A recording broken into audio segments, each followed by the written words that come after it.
Coronavirus, la pandemia. ¿Cuáles son los síntomas? ¿Cómo se transmite? ¿Qué puedo hacer para protegerme y prevenir la propagación de la enfermedad? Nuevo padecimiento que ha encendido las alarmas de los sistemas de salud. Coronavirus, la pandemia.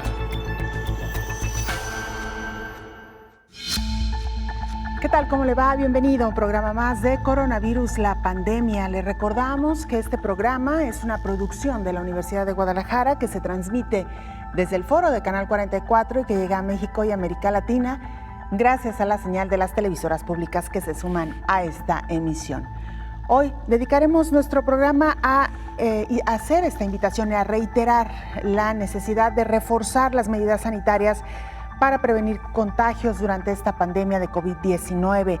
También le contaremos que la Unión Europea aprobó la vacuna contra COVID-19 de Pfizer y BioNTech, este biológico que se había venido probando por algunas agencias regulatorias en los diferentes países, entre ellos México, Estados Unidos y Reino Unido, pero ahora ha sido precisamente la Unión Europea quien ha autorizado el uso y distribución de esta vacuna. Y ante la escasez y diversas dificultades, la Organización Panamericana de la Salud mandó un apoyo extra a Venezuela. Le diremos también de qué se trata. Y con la aparición de la nueva cepa de coronavirus, muchos países han impuesto restricciones para pasajeros que llegan desde Inglaterra. Incluso ya han cancelado algunos vuelos. También le estaremos contando qué está sucediendo en medio de este panorama de la aviación y de nueva cuenta el cierre de algunas fronteras para ciertos países. Nuestro reporte hoy vendrá de Honduras y Guatemala. Nos estarán actualizando información de qué es lo que ocurre en esos países. Iniciamos pues con este reporte de nuestra compañera Isaura López Villalobos. Ante un invierno crudo con noches frías, la prevención personal es primero. Utilizar mascarillas o cubrebocas, asegura la Organización Mundial de la Salud, salva vidas. Un ligero atuendo que cubre nariz y boca, las principales vías de riesgo ante la COVID-19 y de otro tipo de infecciones respiratorias que se presentan en esta temporada invernal, es una buena opción para evitar contagios. Además del lavado de manos, el cual ha demostrado que destruye los gérmenes que van directo al rostro y ataca ojos, nariz y boca. A esta acción, si le agregamos mantener distancia segura, es protegerse aún más. Aunque todo el año se ha hecho énfasis en estas medidas sanitarias, así como desinfectar todo tipo de objetos que de manera cotidiana se usa, hoy es esencial reforzarlas.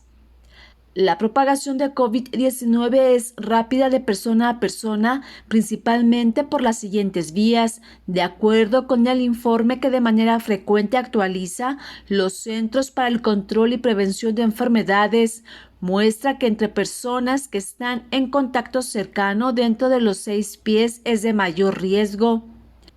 A través de las gotitas respiratorias producidas cuando una persona infectada tose, estornuda, respira, canta o habla.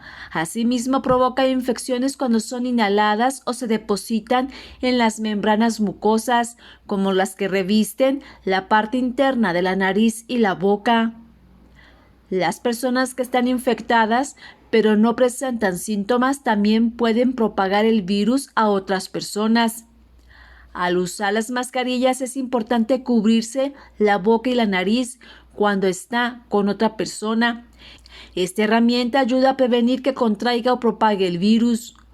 Todos deben usar una mascarilla en lugares públicos y cuando están con otras personas que no viven en su hogar, especialmente cuando es difícil mantener otras medidas de distanciamiento social. Las y los menores de 2 años, así como las personas con dificultad para respirar o que están inconscientes, incapacitadas o que por algún otro motivo no pueden quitarse la mascarilla sin ayuda, no deben usarla. Hay que recordar, la propagación también se da en espacios cerrados con poca ventilación. Estos lugares son focos de alto riesgo. De ahí el llamado de todos los países a las familias para evitar reunirse en la Nochebuena, Navidad y en Año Nuevo 2021. Informó Isaura López Villalobos. Estas medidas que le estaremos recordando a lo largo de este programa, estaremos haciendo hincapié en cada una de ellas y la importancia que tienen en medio de esta pandemia. Antes, vamos a la sede de la Organización Mundial de la Salud en Ginebra, Suiza. Nuestra compañera Cristina Gallego, corresponsal de la Agencia EFE, nos presenta el más reciente informe. Cristina, adelante con la información, te escuchamos. Buenos días, Belén, y buenos días a todo el auditorio de Canal 44. Los casos globales de COVID-19 han superado los 76 millones después de que el domingo día 20 se alcanzara una cifra récord de 808.000 contagios diarios en el planeta. Las muertes ya llegan casi al 1.700.000 después de que el sábado 19 se notificara el máximo número de fallecimientos en una jornada, 13.300. Muchos países están arrojando en los últimos días cifras récord de contagios desde el inicio de la pandemia, antes incluso de la llegada de las vacaciones navideñas, en las que se temen que aumenten los casos debido a las celebraciones propias de estas fechas. La Organización Mundial de la Salud ha asegurado que no hay ninguna evidencia de que la nueva cepa o variante del coronavirus, identificada en el Reino Unido, cause una infección más grave o afecte a la eficacia de los test de diagnóstico y vacunas disponibles. Los responsables británicos han informado a la Organización Mundial de la Salud de que no creen que esto tenga ningún impacto en la vacuna. Los expertos han confirmado que la nueva cepa se transmite más fácilmente, lo que explica que en el Reino Unido la tasa de reproducción del virus, es decir, cuántas personas son contaminadas por cada infectado, haya pasado de 1,1 a 1,5, coincidiendo con la propagación de esta variante. La Organización Mundial de la Salud también aclaró que la nueva variante del coronavirus identificada en el Reino Unido no es la misma que la que se ha descubierto en Sudáfrica. La confusión se originó en el hecho de que las dos cepas se identificaron casi simultáneamente. Los virus mutan, es natural y hay que esperar esto, dijo el director general de la Organización Mundial de la Salud en una rueda de prensa este lunes. Por otra parte, la Organización Mundial de la Salud ha informado de que la próxima semana el organismo podría aprobar el uso de emergencia de la vacuna Pfizer y BioNTech. Las primeras inmunizaciones con esta vacuna en el programa internacional COVAX para tratar de dar acceso equitativo a la vacuna contra la COVID-19 podrían comenzar a finales de enero o principios de febrero. La iniciativa COVAX fue creada para reducir la desigualdad en el acceso a la vacuna y garantizar que los países pobres reciban al menos una parte. Además, la Organización Mundial de la Salud ha recordado que las vacunas no son una excusa para relajar las medidas y ponernos a nosotros y a nuestros seres queridos en riesgo. Reportó desde Ginebra Cristina Gallego para el programa Coronavirus, la pandemia. Justo lo que le hemos comentado en torno a esta nueva variante del virus del SARS-CoV-2, que desde el fin de semana fue una de las principales noticias que acapararon la atención en el mundo, sobre todo por la preocupación que generó el hecho de que esta nueva variante fuera resistente a la vacuna que ya hoy por hoy se tiene en el mundo. Así que, bueno, pues tristemente es lo que está pasando con estas variables que al final de cuentas, como se lo hemos comentado también y como lo dice hoy el propio representante de la Organización Mundial de la Salud, los virus mutan, eso es algo que se tiene que esperar siempre. La comunidad internacional, la comunidad científica lo esperaba en el caso del virus del SARS-CoV-2 y definitivamente pues la única cuestión, de acuerdo a lo que han dicho los expertos, es estarla vigilando, porque hasta ahora lo que se sabe de esta variante es que pudiera ser más contagiosa. Sin embargo, hasta ahora no hay evidencias que hablen de que pudiera ser más letal en términos de afectación a quien está en contacto con esa nueva cepa. Y otra cosa muy importante que ha dicho la Organización Mundial de la Salud a propósito del tema que hoy nos ocupa, tiene que ver precisamente con el tema del que hoy estamos hablando, el reforzamiento en las medidas de sanidad, no por el hecho de contar ya con algunas vacunas, que incluso se ha iniciado el proceso de vacunación en algunos países, se puedan o se tengan que relajar las medidas. Es muy importante continuar con estas medidas, sobre todo la sana distancia, el uso de cubrebocas y evitar los lugares concurridos, sobre todo en esta época de Navidad y Año Nuevo, y en la medida de lo posible guardarse en casa, porque todavía el virus está en un alto grado de transmisión, así nos lo han arrojado los números, y se trata simplemente de reforzar las medidas en medio de esta situación tan crítica.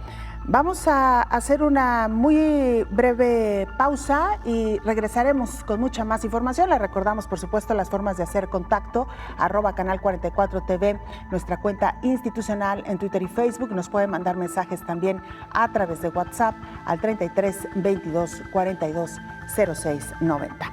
La pausa, regresamos.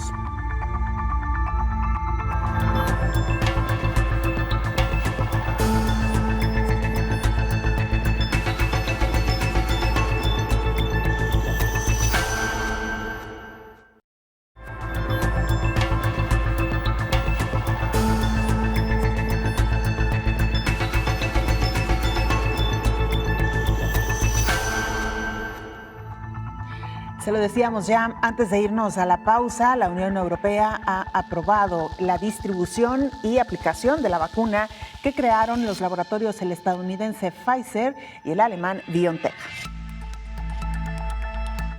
En el arranque de la semana, la Unión Europea dio luz verde a la vacuna de Pfizer y BioNTech contra la COVID-19.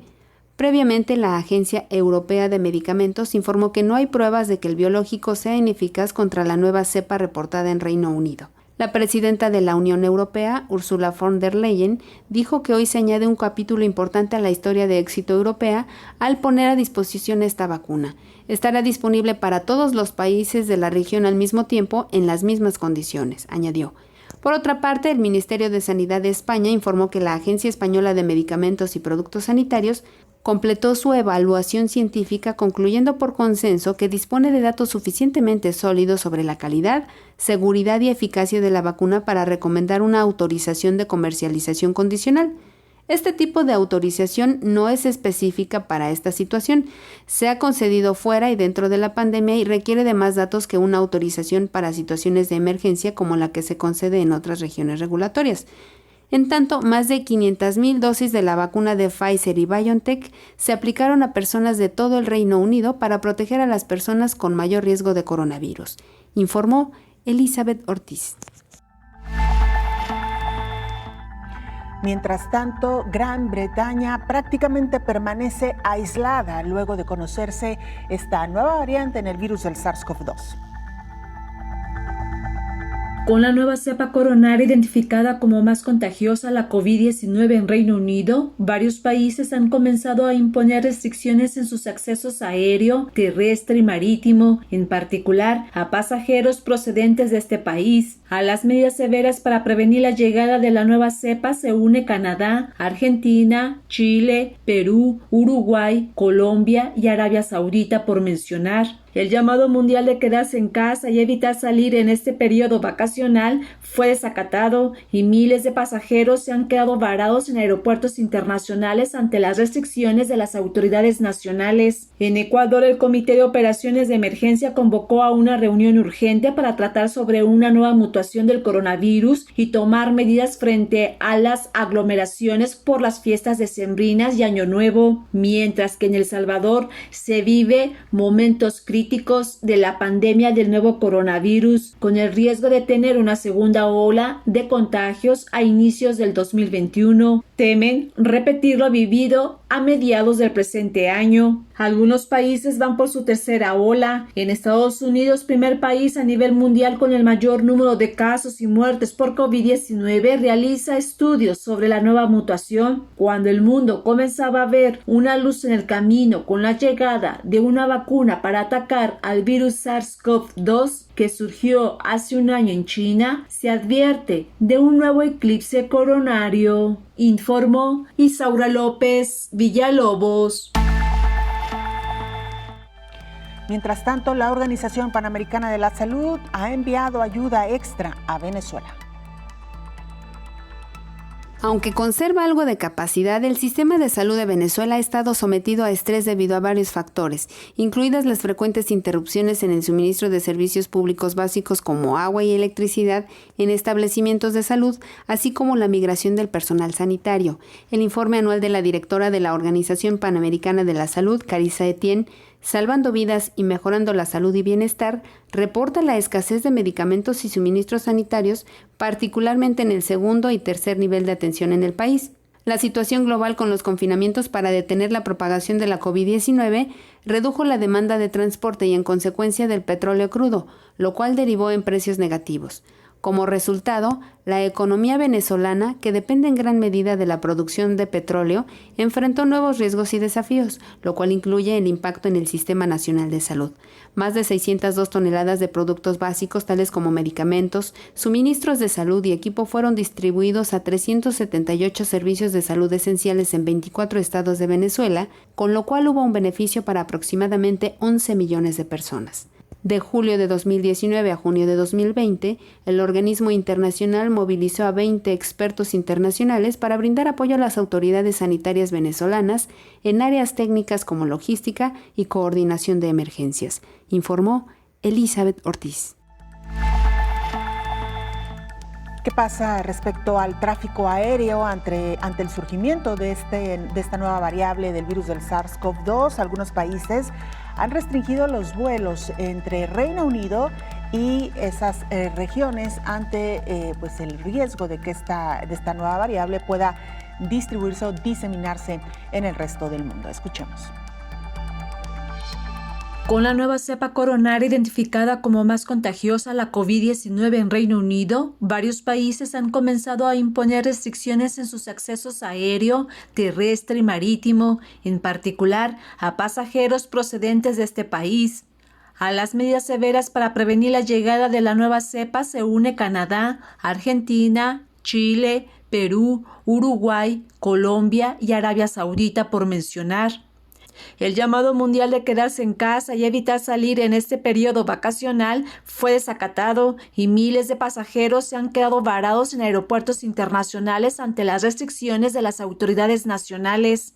En Ecuador, el Comité de Operaciones de Emergencia convocó a una reunión urgente para tratar sobre una nueva mutación del coronavirus y tomar medidas frente a las aglomeraciones por las fiestas decembrinas y Año Nuevo. Mientras que en El Salvador se vive momentos críticos de la pandemia del nuevo coronavirus, con el riesgo de tener una segunda ola de contagios a inicios del 2021. Temen repetir lo vivido a mediados del presente año. Algunos países van por su tercera ola. En Estados Unidos, primer país a nivel mundial con el mayor número de casos y muertes por COVID-19, realiza estudios sobre la nueva mutación. Cuando el mundo comenzaba a ver una luz en el camino con la llegada de una vacuna para atacar al virus SARS-CoV-2 que surgió hace un año en China, se advierte de un nuevo eclipse coronario, informó Isaura López Villalobos. Ya nos acompaña en esta mesa de trabajo el infectólogo Héctor Raúl Pérez Gómez, a quien como todos los días le damos la más cordial bienvenida. Doctor, bienvenido. Gracias. Hola Belén, buen día, qué gusto saludarte. Igualmente, doctor, no podemos dejar de lado y no lo hemos podido dejar desde el fin de semana esta noticia que sacudió de nueva cuenta al mundo, doctor. Al conocerse una nueva variante, y ahorita nos explicará usted algunos conceptos y sus detalles, del virus del SARS-CoV-2, particularmente en Reino Unido. Se acaba de aclarar hoy por parte de la Organización Mundial de la Salud que la variable que encontraron en Sudáfrica, que también lo comentábamos ayer, es distinta de la del Reino Unido. Pero yo quisiera empezar, doctor, si me lo permite, tratando de precisar algunos conceptos, porque ha habido cierta confusión de si se trata de una variable, si se trata de una mutación o si se trata de una nueva cepa, o si todos los conceptos responden al mismo caso, digamos. Bueno, Belén, mira, en el mundo de la microbiología existe la taxonomía, que es la clasificación de estos microorganismos en familias en subfamilias, en géneros, subgéneros, en genotipos, subtipos, serotipos y en cepas. Para poderlo decir de una forma sencilla, las estructuras genómicas de un microorganismo son las que de alguna forma determinan en qué sección son clasificados. Este nuevo coronavirus, que precisamente pertenece a esta gran familia Coronaviridae, pertenece a una subfamilia llamada Beta Coronaviridae o Beta Coronavirus. Y cuando se hizo la descripción genómica en enero prácticamente del 2020, se determinó que tenía un gran parecido con el virus del SARS, enfermedad que surgió en el 2003, pero que definitivamente no era el mismo virus. Tenía mucho parecido en el 85% de su estructura genómica, pero un 15% de su estructura genómica era diferente. De tal manera que este tuvo que ser clasificado como un nuevo coronavirus. Ahora, a lo largo de los meses, lo que llevamos del 2021, ya casi todo el año, han venido describiéndose mutaciones de este genoma del nuevo coronavirus. Esta de la que hemos hablado no es la única mutación. Se han descrito más de 200 mutaciones. Lo habíamos comentado en algún momento en esta mesa. Pero esta parece ser una mutación de características muy especiales, porque de alguna manera sí ha influido en un aspecto epidemiológico que es un incremento en el 70% de su capacidad de infectar. No así mayor gravedad de la enfermedad y aparentemente no está impactando en la respuesta a la vacunación por parte del sistema inmune, pero sí mayor contagiosidad. Ahora, vuelvo un poco al tema de la clasificación.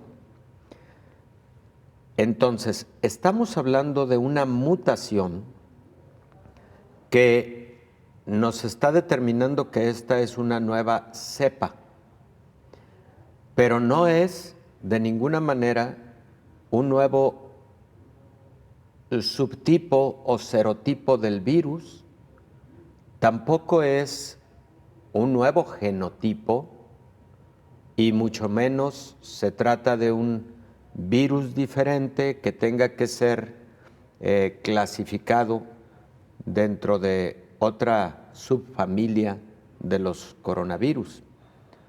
Belén, para que una situación así deba ocurrir, se necesita una serie de cambios en el genoma de mayor proporción, una serie de cambios más extensos para poder hablar de otro subtipo, serotipo o incluso genotipo. Esta es, por lo tanto, solamente una cepa y sería equivalente a una variante. Digamos que esta cepa o una variante es similar y está dada por esta mutación que está en la región 614, si mal no recuerdo, en donde una proteína está sustituyendo a otra y corresponde a no es una proteína, sino un aminoácido en esta región 640, de la proteína espicular, que es la que se une al receptor en la célula que infectan los coronavirus. Eso es básicamente.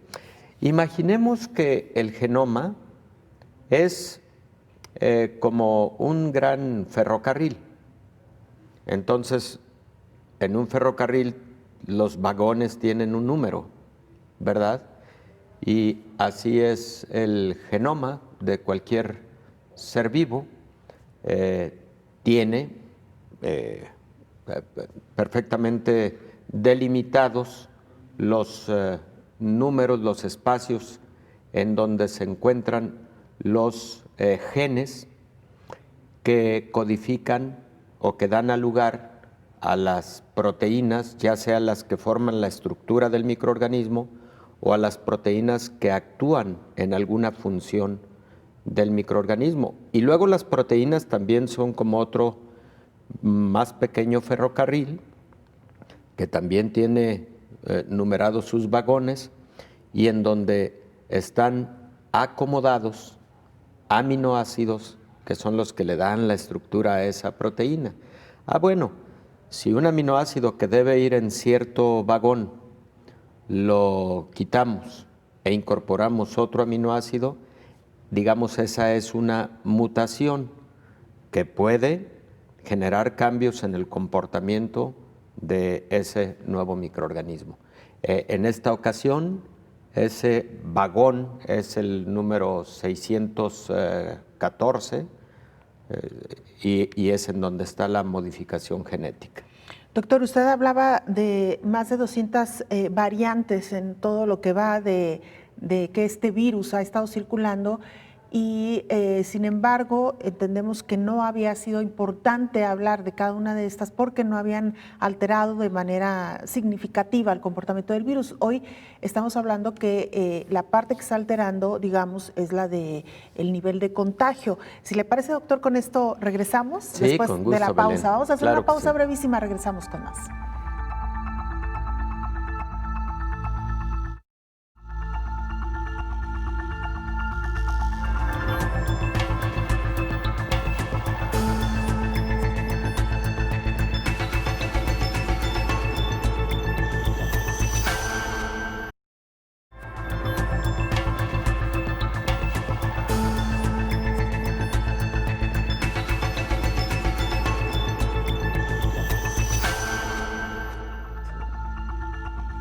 Estamos de regreso en este programa especial de Coronavirus, la pandemia, recordándole las formas de hacer contacto, @canal 44 TV, nuestras cuentas en Twitter y Facebook, o nos puede mandar mensajes también a través de WhatsApp al 33 22 42 06 90. Como siempre, sus comentarios, sus dudas, sus inquietudes son bien recibidas y, por supuesto, aquí les damos salida. Vamos ahora a Guatemala. Nuestro compañero Javier Corleto, coordinador de TV USAC, nos presenta el siguiente informe. Javier, te saludamos y te escuchamos. Adelante. Buenos días al auditorio de Canal 44 y de este programa Coronavirus, la pandemia.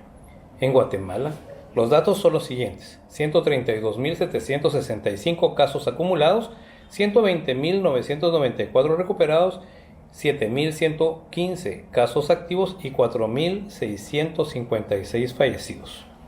En los últimos días, se evidencia un mayor número de personas en las calles, quienes han relajado las medidas de prevención, por lo que se teme un repunte de casos durante las fiestas de fin de año.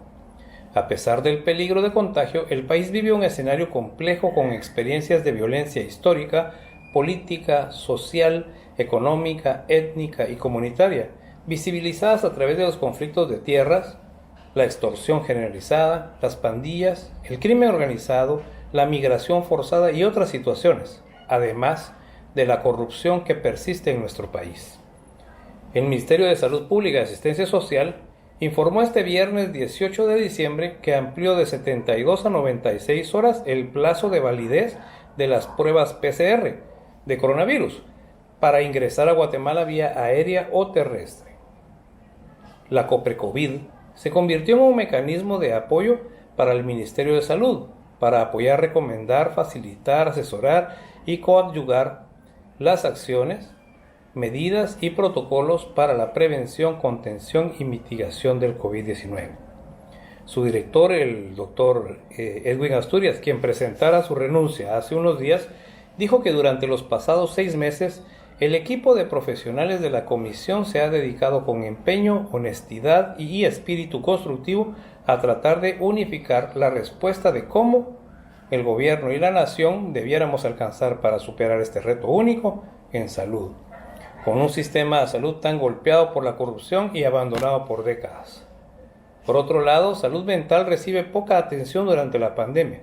En Guatemala, el enfoque clínico del COVID-19 y en esta crisis se ha hecho muy poco al respecto en la atención de los problemas de salud mental, sobre todo en un periodo que demanda reactivarla e incluirla como una de las prioridades salubristas, como un programa de emergencia holístico e integral, participativo, eficaz y de amplio alcance e impacto en todo el territorio. Guatemala espera vacunar contra el COVID-19 en el 2021 a un aproximado de 3.3 millones de sus habitantes, los más vulnerables a la enfermedad, según confirmaron recientemente las autoridades sanitarias.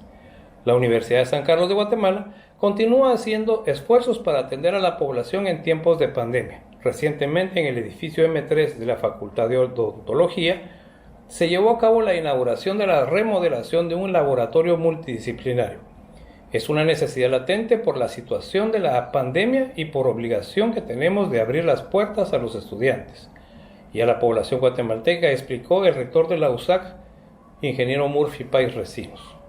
Reportó desde Ciudad de Guatemala para el programa Coronavirus, la pandemia, Javier Corleto de TV USAC.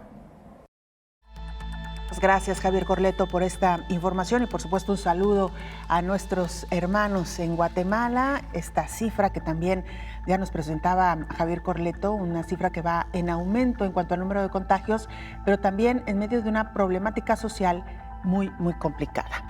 Vamos a la línea telefónica, ahí se encuentra la doctora Sara Rangel, ella es odontóloga y hoy, doctor Héctor Raúl Pérez Gómez, vamos a hablar precisamente de un tema que ya habíamos abordado aquí, las infecciones bucales con COVID-19. Doctora, ¿cómo le va? Buen día. A ver, vamos a esperar un momentito a que se haga el enlace, pero doctor, algo que curiosamente habíamos abordado en días pasados y que habíamos hablado de cuáles son algunas de las afecciones o secuelas que deja el virus del SARS-CoV-2 en la cavidad oral. Pues un tema sin duda interesante, Belén. Las manifestaciones bucales de SARS-CoV-2 o de COVID-19 son múltiples. Se han identificado, por ejemplo, aftas orales o úlceras orales, estomatitis de tipo ulcerado en pacientes con COVID-19, causados directamente por SARS-CoV-2, pero también algunos tipos de estomatitis secundarias, por ejemplo, causadas por hongos como Candida albicans o por algunas bacterias anaeróbicas. Recordemos que muchos pacientes que tienen COVID-19 son diabéticos y eso genera mayor probabilidad de estomatitis infecciosas secundarias, ya no directamente causadas por el virus de COVID-19, pero también algunos pacientes reciben dexametasona, un corticosteroide que se comporta como inmunosupresor, y entonces las estomatitis causadas por hongos como Candida albicans, insisto, pueden afectar la boca, pueden afectar la faringe y eventualmente pueden afectar el esófago de igual manera. Entonces, la salud bucal es muy importante en COVID-19, tanto por las manifestaciones que se pueden presentar por la propia enfermedad, como por el estado previo de salud bucal que representa un determinante respecto de la propia evolución de la enfermedad de COVID-19. Cito un ejemplo. Los pacientes que tienen una mala salud bucal, por ejemplo, con periodontitis, abscesos periodontales, etcétera, crónicos y demás. Y con esto termino mi comentario porque creo que ya tenemos en la línea a la doctora.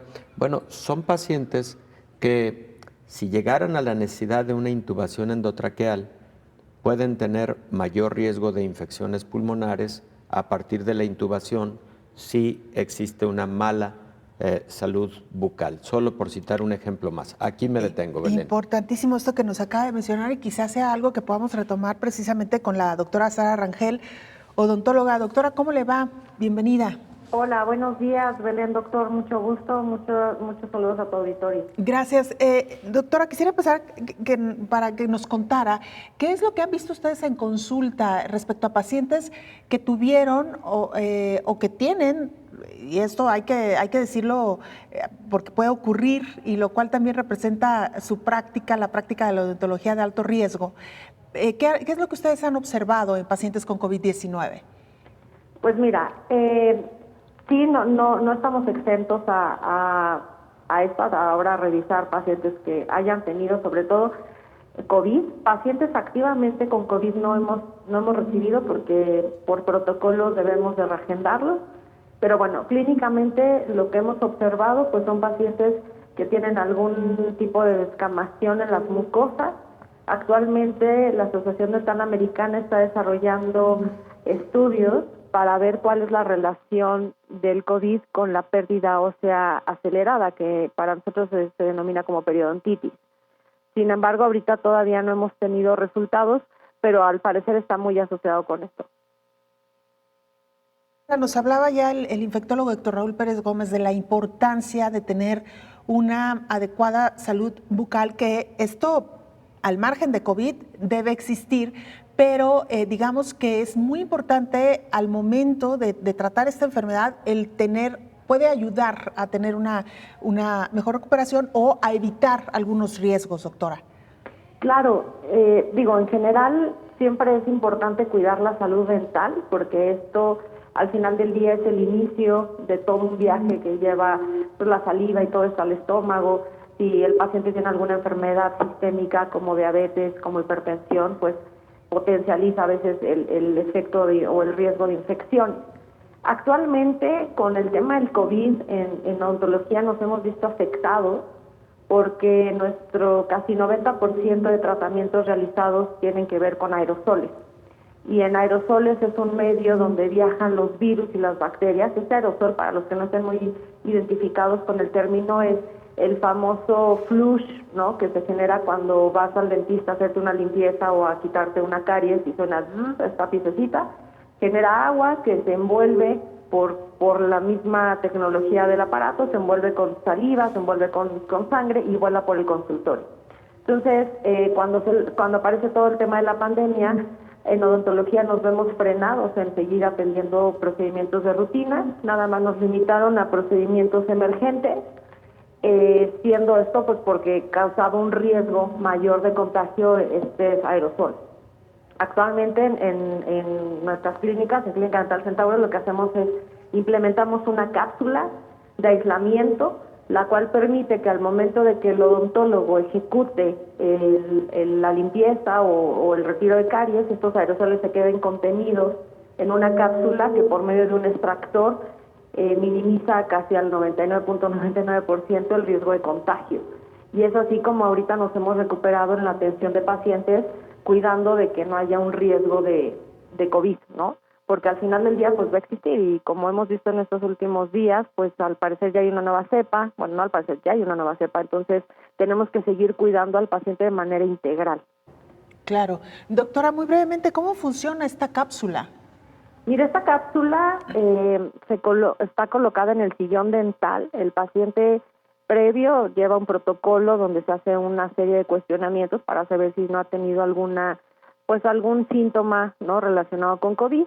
En caso de que la respuesta es no, llega al sillón, se mete, es como un tipo, pues no sé, como donde entuban a los pacientes. Ahora el doctor seguramente lo ha de ubicar, está como caja de acrílico, ¿no? Ahí se mete la cabeza del paciente, le ponemos un gorro para evitar que el aerosol se le quede contenido en el cabello, y el odontólogo tiene acceso tanto posterior como lateral para poder atender al paciente. Está probado ya con pacientes que tienen problema de claustrofobia, no generan ningún tipo de fobia. Lo hemos probado también con pacientes que tienen síndrome de Down, la verdad nos ha ido bastante bien, con niños. Entonces esta cápsula lo que hace es limita que los aerosoles viajen por todo el campo de operación, ¿no? Por todo el consultorio, evitando que así queden pegados en las paredes y permitiendo que la atención entre paciente y paciente sea mucho más fluida, porque al final del día, en cuanto termina la atención, esta cápsula se desinfecta con líquidos especiales y entonces esto permite garantizarle al siguiente paciente que la cápsula va a estar limpia. Muy bien, doctora Sara Rangel, ¿nos permite hacer una muy breve pausa y regresamos para concluir la charla con usted, si nos lo permite? Claro que sí, muchas gracias. Gracias, es la doctora odontóloga Sara Rangel, con ella regresamos después de la pausa.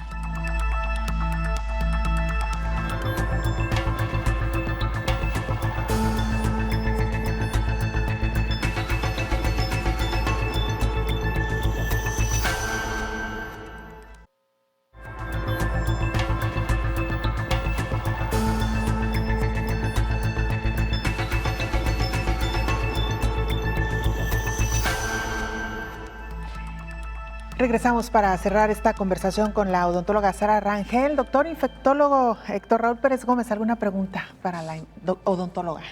Bueno, primero, un alto reconocimiento a nuestros amigos y colegas profesionales de la salud del área de la odontología, doctora Sara, porque ustedes han hecho grandes esfuerzos para seguir atendiendo con regularidad los problemas odontológicos de la población, aún con el riesgo que esto significa, porque si bien usted ha señalado la conveniencia de que aquellos pacientes que tienen COVID-19 activo, pues sean pacientes que se reprogramen para sus procedimientos odontológicos, pero hay que recordar que hay pacientes asintomáticos que pueden llegar a requerir atención odontológica y eso indudablemente representa un riesgo para nuestros compañeros odontólogos. Han implementado ustedes protocolos muy interesantes de los que ya nos ha dado usted una explicación con mucho detalle y por ese motivo, bueno, un alto reconocimiento a ese trabajo tan importante. Yo quisiera, usted ya ha señalado algunos de estas manifestaciones de pacientes con COVID-19 en la cavidad oral. Comentar nada más que algunos de estos pacientes, precisamente por ser diabéticos y algunos otros por estar recibiendo corticosteroides como parte de su manejo por COVID-19, sobre todo dexametasona, tienen mayor riesgo de infecciones bucales secundarias como infecciones bacterianas, infecciones por hongos, etcétera. No sé si usted pudiera repasarnos algunos detalles más que pudieran encontrarse en pacientes de esta naturaleza, doctora. Claro que sí, doctor. Le agradezco primeramente el reconocimiento. Sí, ha sido un gran esfuerzo, pues, de poder convivir con este nuevo virus, con esta nueva normalidad. La verdad es que nos hemos esforzado por tener cambios en la infraestructura, pues, que permitan seguir cuidando al paciente y también a nuestros operados, nuestra gente de admisión, nuestra gente que trata a los pacientes, ¿no? Porque al final del día, pues, sin ellos no podríamos seguir continuando esta labor de mantener la salud dental. Sobre la duda de las infecciones secundarias, bueno, sí, son problemas principalmente de pérdida de hueso, que es una enfermedad periodontitis. Para los que no están muy familiarizados con ella, la periodontitis es una enfermedad que a veces comienza con inflamación de encía por acúmulo de placa dentobacteriana que después se convierte en sarro, la cual se forma por no tener una buena limpieza dental. También se puede formar por tener malposiciones de los dientes, es decir, dientes chuecos. Entonces ahí pues la comida se va acumulando, esto se va haciendo más duro, no quiero usar términos muy coloquiales para que me entiendan muy bien, y bueno, esto va generando un foco de infección en la boca, ¿no? Por otro lado, también tenemos el desarrollo de caries, cuando hay pacientes que tienen un alto consumo de azúcar y que no tienen esta higiene adecuada, pues se va combinando una serie de situaciones a nivel bucal que van generando que el esmalte de los dientes, que es la capa que los protege, se vaya deteriorando y haciendo así pues que las infecciones avancen, llegando a veces al nervio de los dientes y generando problemas pues mucho más delicados que puedan llevarlos hasta pérdida de las piezas dentales, ¿no? Eso es. Muy bien, doctora, pues le agradecemos su tiempo y su información, la información que nos ha compartido, y ojalá tengamos oportunidad de dialogar de nueva cuenta con usted. Nos quedan muchos temas en el tintero. Muchas gracias. Les agradezco mucho el espacio, que tengan muy bonita día. Hasta luego. Igualmente, doctora. Gracias, felicidades, mucho gusto. un abrazo. Hasta luego. Gracias a la doctora Sara Rangel. Y mire, encargados de alimentos inyectan ánimo a pacientes con COVID-19. Omar Antonio tiene apenas 10 meses como manejador de alimentos en el Instituto Mexicano del Seguro Social, pero es uno de los colaboradores más estimados por los enfermos. Está al pendiente de su estado de salud, si la comida les gusta, si les cayó bien, platica con ellos y los hace reír. Su presencia se nota enseguida porque llega gritando: «Lleve sus ricos tacos y deliciosos tamales», o «Ya les traje las carnitas o tacos de suadero». Esta empatía que tiene hacia los pacientes se debe al amor a su profesión y a que en el mes de junio también se contagió de COVID-19, por lo cual requirió ser intubado, pero logró salvarse. Al vivir la enfermedad en carne propia, se puso en el lugar de los pacientes y entendió la situación de soledad y angustia al no poder ver a las familias. Ese fue el motivo que lo impulsó para inyectar en sus compañeros las ganas de ayudar. Él es un ejemplo a seguir para muchos otros trabajadores de la salud.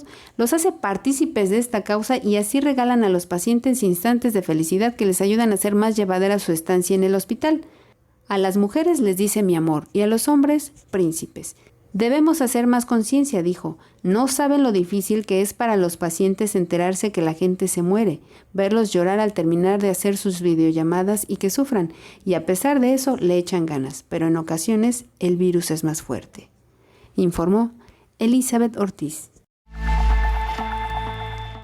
Gracias, Elizabeth, por esta información. Doctor Héctor Raúl Pérez Gómez, ¿cuántos personajes nos ha dejado esta pandemia de COVID-19? Gente que desde las diferentes trincheras, no nos referimos solamente a médicos y enfermeras, que vaya que han hecho un buen trabajo, sino a todo el personal en torno a lo que es tratar a un paciente con COVID-19. Nos hemos encontrado personajes que de verdad, sin su presencia, sin su apoyo, sin su ayuda, pues no hubiéramos podido sacar adelante a muchos pacientes, o ellos sacar adelante a muchos pacientes, doctor. Héroes anónimos, Belén, muchísimas personas que, como bien lo dices, no están dentro del equipo de profesionales de la salud, pero sí están dentro de esa gran familia universal de personas de buena voluntad, de personas a quienes les mueve el espíritu, la solidaridad, el deseo de ayuda, a personas que, si bien pueden pertenecer a una asociación civil de apoyo, a una fundación, asociación humanitaria, pero también a seres humanos que en lo individual, por el gran corazón que tienen, están prestos a ayudar casi en cualquier tarea, en momentos de crisis. Y el COVID-19 no ha sido la excepción, lo acabamos de ver. ¿Cuántas personas, por ejemplo, hacen un esfuerzo colectivo para llevarle alimentos al personal de la salud que está exhausto en las áreas de atención de COVID-19? ¿O cuántas otras llevan alimentos a los familiares de quienes están en hospitalización por COVID-19 y que a veces se encuentran afuera de los hospitales en espera de información de su ser querido, de la evolución de sus seres amados. En fin, todos esos escenarios de los que a veces no hablamos con detalle y que son parte de la vida real. Por eso creo que lo menos que podemos hacer desde aquí, Belén, es brindar un reconocimiento a todos estos seres humanos de buena voluntad que han abrazado la causa de ser solidarios con los pacientes y sus familias. Aún bajo el riesgo de contagio. Es correcto. De agravar y de incluso perder la vida, ¿no, doctor? Así es, Belén. Eso es sin duda alguna algo que nos sigue conmoviendo. Y doctor, antes de despedir este programa, usted en reiteradas ocasiones ha hablado de cómo este nuevo virus, el SARS-CoV-2, reta al sistema inmune. Y me gusta pensar también en esta metáfora, decir que este virus también ha retado a los sentimientos más profundos de los humanos. Sí. Y hay quienes sí han reaccionado con empatía, con solidaridad, con apoyo, con cobijo, con eso, con una solidaridad de poder acompañar a quienes han sido infectados con el virus del SARS-CoV-2 dentro de un hospital o, como bien lo decía, incluso a veces hasta en una comunidad, con el vecino, con el familiar. Y me parece que este virus nos está enseñando desde las diferentes trincheras, pues no sé, mucho de lo que como humanidad habíamos olvidado, nos lo trajo de nueva cuenta a la mesa, ¿no, doctor? Sí, Belén, y creo que bien valdría la pena dedicar algún programa precisamente a una revisión de todos aquellos hechos solidarios que las personas de buena voluntad han implementado para ayudar ante esta pandemia. Son muchas fundaciones, asociaciones, la sociedad civil organizada, pero también son muchos quienes de forma individual ahí están, en la trinchera, sin importarles el riesgo, pero sí importándoles cómo pueden contribuir para ayudar a quien está sufriendo. Doctor, gracias como siempre, gracias, un gusto Belén. Compartir con usted esta mí. Mesa de trabajo. Nos vamos, gracias por habernos acompañado, le invitamos para que nos sintonice en la siguiente emisión de Coronavirus, la pandemia. Coronavirus, la pandemia.